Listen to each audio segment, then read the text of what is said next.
Your parenting plan does not have to be super specific. I always say there is no one size fits all in parenting plans, but I think that's especially true nowadays. There are so many divorce coaches and other experts out there who are telling you that you should put all these different things in your parenting plan.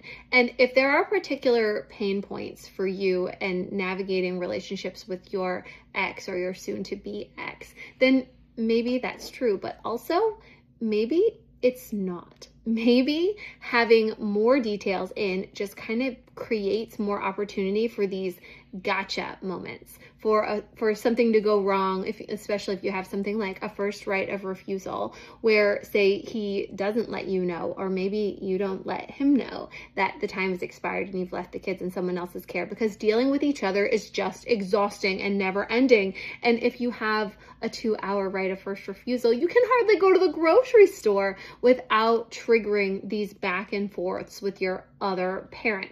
And I'm not saying rights of first refusal are wrong. I have used them with great effect in a number of cases, but you always need to consider what the least restrictive environment is and what is going to help facilitate your relationship both with your children and with your co-parent, and potentially maybe in the future with an entire blended family dynamic.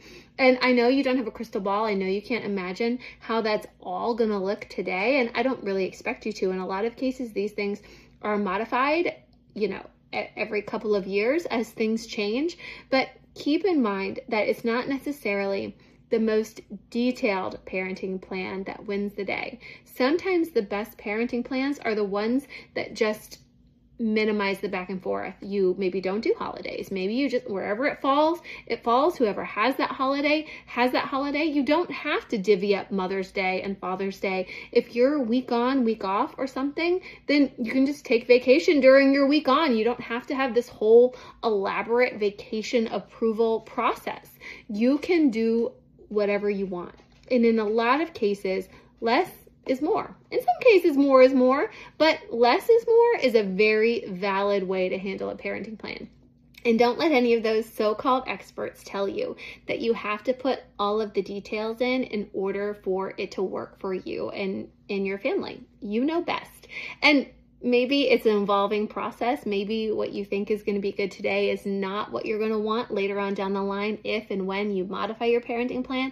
But just leave space for the possibility that your family is a unique set of circumstances that has to be addressed in a way that suits your family and not necessarily how it suits some other family that you don't know anything about.